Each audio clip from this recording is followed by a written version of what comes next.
Buonasera ai titoli di Sicilia 24. L'anno che verrà tra speranze e aspettative, i siciliani pronti a brindare al 2024 pensano al lavoro e alla pace. A Catania il tradizionale San Silvestro a mare nel porticciolo di Ognina con 153 partecipanti. La gara di nuoto per il secondo anno consecutivo vinta dal pallanuolista Riccardo Torrisi. I fatti principali del 2023 della cattura del boss Messina Denaro al ritorno della processione di Sant'Agata dopo il Covid e al rogo nell'aeroporto di Catania. Non infangate il nome di mio figlio, lo sfogo del padre di Rosolino Celesia, il giovane ucciso a Palermo la notte del 21 dicembre dopo una rissa in discoteca. A Gela scoperte decine di discariche abusive con tonnellate di materiale di risulta proveniente dai cantieri del super bonus. Il 2023 del calcio Catania dal ritorno tra i professionisti alle difficoltà di questa stagione, ma anche il grande entusiasmo del Massimino con le aspettative dei tifosi sugli spalti. Tra loro applaude e soffre anche Pelligra.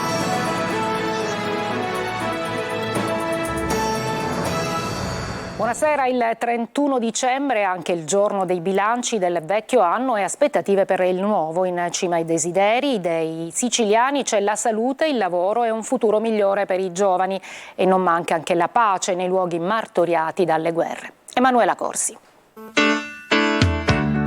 Anche il 2023 ci lascia ed è tempo di bilanci. Ma un bilancio buono, ma alla fine bisogna essere anche soddisfatti. Siamo usciti da una pandemia abbastanza importante, quindi vi stiamo vedendo la fine del tunnel. Personalmente io non mi posso lamentare.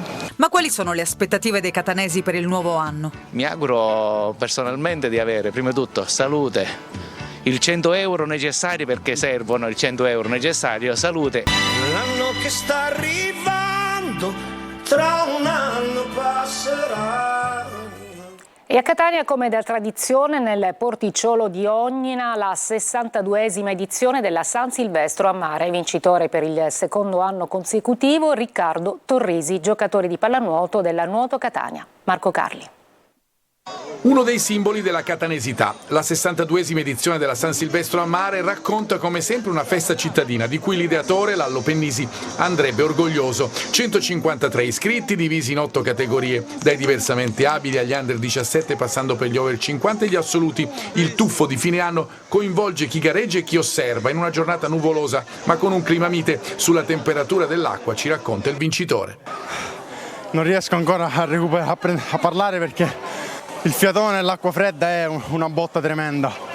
Quest'anno l'ho sentita veramente. Riccardo Torrisi aveva vinto anche l'anno scorso, una gara come sempre goliardica e senza regole, vissuta nella costante sfida fra pallanotisti e nuotatori. Ma secondo me noi pallanotisti siamo un po' più avvantaggiati perché siamo un po' più abituati nello scontro fisico. Una manifestazione che è importante per Catania perché appartenenza è una delle cose più belle della nostra città, insieme alla Santa, insieme al Catania. Insomma, secondo me partecipare alla San Silvestro fa parte di quel senso di appartenenza alla città che è insito in me. Il solito grande successo per gli organizzatori guidati dal presidente della Nuoto Catania Mario Torrisi, a premiare i partecipanti il sindaco Enrico Trantino e l'assessore Sergio Parisi. Raccoglie anche il nostro movimento, in questo caso parlo da presidente della Federazione Nuoto. I migliori atleti oggi sono buttati in acqua in uno scenario straordinario che è il porticciolo di Ognina. Stasera le immagini andranno in tutto il mondo e quindi questo è certamente un vanto per il nostro movimento, ma certamente per tutta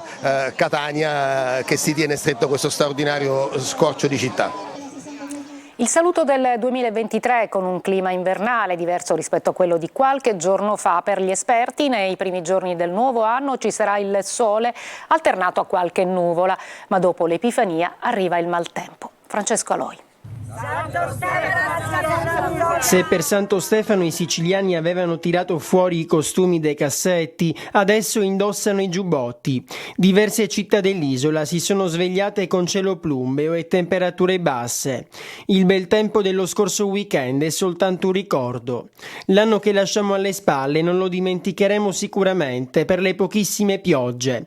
Siccità è una delle parole più usate, un problema che si combatte proprio con le piogge. piogge. Piogge preziose che potrebbero appunto interessare l'isola, soprattutto nella seconda parte del mese di gennaio. Almeno fino all'Epifania la Sicilia dovrebbe essere baciata dal sole, alternato a nubi, con temperature miti. Dopo, una perturbazione del nord Europa potrebbe portare il maltempo. Dopo la Befana il tempo potrebbe farsi più movimentato ed evolutivo, non solo sull'isola ma in generale sul Mediterraneo. Infatti l'alta pressione dovrebbe subire un progressivo indebolimento a favore di perturbazioni che dovrebbero determinare anche sulla Sicilia tempo più piovoso e progressivamente più freddo. Intanto il Capodanno lo viviamo così, tutti ben coperti. Si dà il benvenuto al 2024 sfidando il freddo. Adesso ripercorriamo i momenti più salienti del 2023, dall'arresto di Matteo Messina Denaro al femminicidio di Marisa Leo. Francesco Triolo. Un 2023 intenso, quello che sta per concludersi, iniziato con la cattura del boss Matteo Messina Denaro dopo 30 anni di latitanza. Era il 16 gennaio, quando è stato arrestato dagli uomini del ROS mentre stava per iniziare la seduta di chemioterapia alla clinica Maddalena di Palermo, una delle più note della città. Da subito ha ammesso di essere lui, ma poi è calato il silenzio nel corso della sua detenzione nel carcere dell'Aquila, struttura di massima sicurezza scelta perché nell'ospedale del capoluogo c'è un buon centro oncologico, ma la sua detenzione è durata poco, sino al 23 settembre di quest'anno, quando il boss dei boss è morto all'ospedale di San Salvatore per le conseguenze legate ad un tumore al colon al 4º stadio. Un'altra morte che ha colpito molto è stata quella di Biagio Conte, l'angelo dei poveri, avvenuta qualche giorno prima della cattura di Messina Denaro, il 12 gennaio, anche lui a causa di una grave forma di tumore al colon contro cui stava lottando da tempo. Biagio Conte è morto a Palermo all'età di 59 anni e il giorno precedente, pur fortemente debilitato, aveva chiesto insistentemente di partecipare alla messa, dove venne trasportato su una lettiga per ricevere l'Eucaristia. Il 23 è stato anche l'anno del ritorno alle processioni religiose dopo le restrizioni dovute alla pandemia Covid, ed a Catania grandi festeggiamenti ci sono stati a febbraio per la festa di Sant'Agata, con la Santuzza che finalmente ha potuto riabbracciare il calore e la passione dei suoi devoti.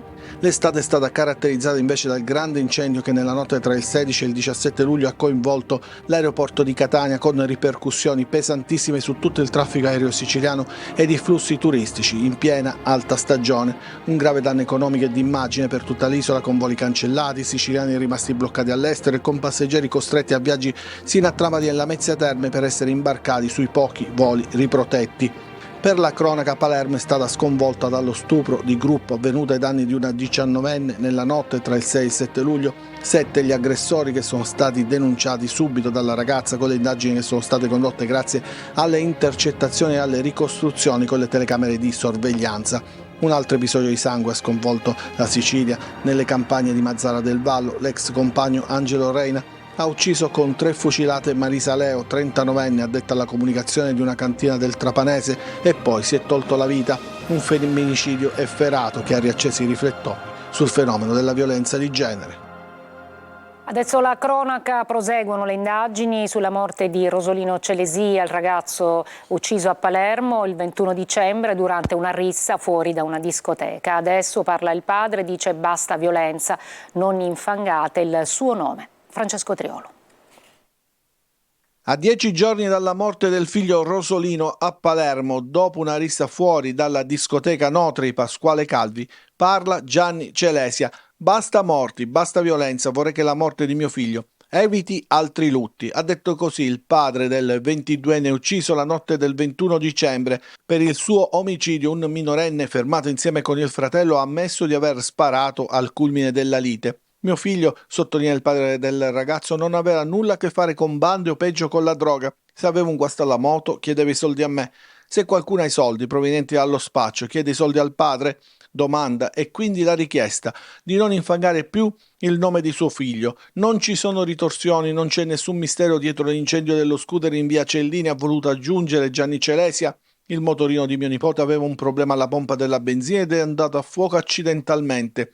Basta con queste ricostruzioni. Vorrei che veniste a sentire quello che pensano i ragazzi di mio figlio al CEP. Era per tutti un punto di riferimento che aiutava tanti. Vi prego, basta. La morte di mio figlio, ha continuato, è stato un evento doloroso, sarà un processo adesso a stabilire le responsabilità, ma adesso basta. La polizia sta indagando su quanto avvenuto quella sera. Secondo gli investigatori, dietro le risse che si sono scatenate negli ultimi tempi a Palermo potrebbe esserci uno sconfinamento tra bande rivali per la gestione dei locali della movida, oppure il controllo dello spaccio, dove è più intensa la presenza del popolo della notte. 5 furti in 5 mesi per un imprenditore che ha denunciato che i raid sono legati a un tentativo di estorsione. L'ultimo la scorsa notte nel cantiere di via Gustavo Roccella al villaggio Santa Rosalia a Palermo. Sono stati portati via ancora una volta ponteggi e utensili. Non appena sono arrivati i carabinieri per l'intervento sono stati esplosi numerosi fuochi d'artificio nel vicino rione Medaglie d'Oro. Il giudice per le indagini preliminari di Termini Imerese ha disposto il carcere per Claudio Longo, di 45 anni, accusato dell'omicidio preterintenzionale dell'80enne vicina di casa, Francesca Chiavetta, e di lesioni ai danni di altre 3 donne dello stesso condominio in via Grecia, a Campobello di Roccella. L'uomo, affetto da una patologia mentale, era tornato a casa dopo il trattamento sanitario obbligatorio senza alcuna misura restrittiva. Domani dalle 18:30 sempre su Antenna Sicilia, in streaming sulla siciliaweb.it, andrà in onda il tradizionale concerto di Capodanno del Teatro Massimo Vincenzo Bellini. Il programma prevede un itinerario nel tempo tra 800 e 900 attraverso autori e paesi europei ed oltreoceano. La diretta sarà condotta da Roberta Lunghi e Eva Spampinato. È una buona notizia per i balneari, perché l'assessorato regionale al territorio e ambiente ha disposto con decreto dell'assessore Elena Pagana il differimento e dunque la proroga della scadenza delle concessioni demaniali marittime dei balneari al 31 dicembre 2024, coerentemente con le norme nazionali. Ci fermiamo, una breve pausa, parleremo poi di alcune discariche scoperte abusive e scoperte a Gela.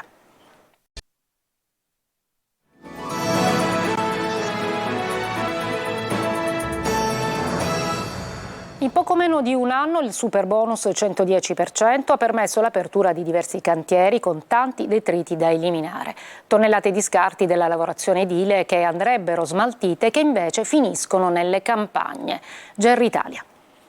Nell'ultimo anno il superbonus 110% ha rappresentato la panacea di tutti i mali per il settore edile in crisi. Tra Gela e Butera, ad esempio, sono decine i cantieri aperti e sono tantissime le ditte di edilizia che lavorano nei diversi quartieri, con un grande incremento delle opportunità lavorative. Ma tanti cantieri significano anche tanti detriti da smaltire. Tonnellate di scarti della lavorazione edile che andrebbero smaltite seguendo le procedure di legge per poi essere conferite in discarica e che invece purtroppo spesso finiscono nelle campagne. In questi giorni siamo andati in giro per i campi lungo la strada provinciale 8 che collega Gela e Butera e abbiamo scoperto, appena al di fuori del perimetro urbano e in diverse viuzze di campagna, numerose discariche abusive a cielo aperto. Luoghi protetti per incivili di ogni sorta che, a riparo da controlli e da telecamere, scaricano ogni tipo di rifiuto nei campi circostanti la città. Dopo il 110%, a quanto pare i rifiuti edili e non edili sono aumentati in queste trazzere di campagna. Molte ditte lavorano a 360 gradi rispettando le regole, ma ci sono altrettanto ditte che non si fanno scrupoli ad abbandonare i rifiuti. Cambia anche la strategia di chi scarica nelle campagne, non più punti fissi con discariche enormi, ma tante micro discariche sparse ovunque nelle trazzere, la gran parte sempre riconducibile a ristrutturazioni edilizie. I controlli vanno fatti, soprattutto mi rivolgo ai tecnici che seguono questi lavori, che si accertino che queste aziende fanno lo smaltimento giusto, agli amministratori condominiali, ma anche ai condomini, le persone che affidano i lavori a queste persone, perché a volte sono complici, perché affidando i lavori a persone che magari gli andranno a fare un preventivo molto più basso e poi il risparmio lo trovi nelle campagne, nelle nostre campagne. Sequestrata una discarica abusiva all'interno di un'area di 2.500 metri quadri in Contrada Randello nel Ragusano. Il provvedimento dopo una serie di controlli all'interno di 2 aziende per la coltivazione e la produzione di ortaggi biologici. In prossimità di una vasca è stato scoperto un fossato dove sono stati trovati i residui di coltivazione di ortaggi in serra frammisti a materiale plastico, imballaggi e tubazioni dismesse. Breve pausa e poi il calcio.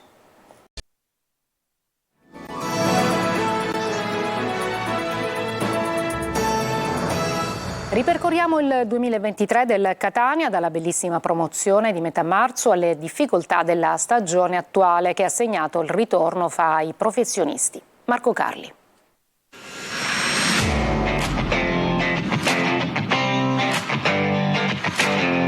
Un 2023 da ricordare di sicuro, con la bellissima luce della promozione in Serie C del club di Pelligra dopo un campionato dominato, ma anche con le prime ombre per la nuova società rappresentate dalla metà iniziale dell'attuale stagione, cominciata male, rasserenata a tratti dalla Coppa Italia e dal corroborante 4-0 dell'ultima Benevento. Riavvolgiamo il nastro e andiamo indietro di 9 mesi, 19 marzo, quando il Catania, cancellato dal calcio nazionale il 9 aprile del 2022, torna nel giro di un solo anno fra i professionisti, grazie a una stagione da record. La squadra di Ferraro domina il suo girone e con 6 partite ancora da giocare festeggia la promozione in Serie C grazie alla vittoria sul Canicattì a Caltanissetta. Il primo bagno di folla direttamente sul campo con 4.000 tifosi rossazzurri e poi il pullman scoperto a lungomare. Una giornata da ricordare che entra nella storia e tanti mesi per programmare il ritorno fra i pro. E qui arrivano i problemi. Preparazione non studiata al meglio, campagna acquisti che secondo i pronostici mette il Catania fra le protagoniste, ma che nasconde fra i nomi le pecche di qualche interprete non adatto alla piazza. Poi ci si mettono gli infortuni e la scelta del tecnico. Tabiani viene preso per il bel gioco, dimostra poca flessibilità ed è anche sfortunato. Torna a casa dopo Potenza, 5 novembre, ennesima sconfitta e situazione non più gestibile. Con lui salta lo staff e pure il direttore sportivo Laneri. Arriva Lucarelli che stimola ambiente e squadra. All'inizio vittorie importanti anche sul filo di lana, poi incappa nelle difficoltà stagionali della squadra. Il Catania però si qualifica per le semifinali di Coppa Italia a gennaio, la sfida di andata a Rimini, e in campionato chiude l'anno con la vittoria di Benevento. Un brodino, l'ha definito l'allenatore, in attesa del mercato che aprirà il 2024 a tinte rossazzurre. È tutto, grazie per l'attenzione. Dalla redazione di Telecolor l'augurio di un sereno 2024.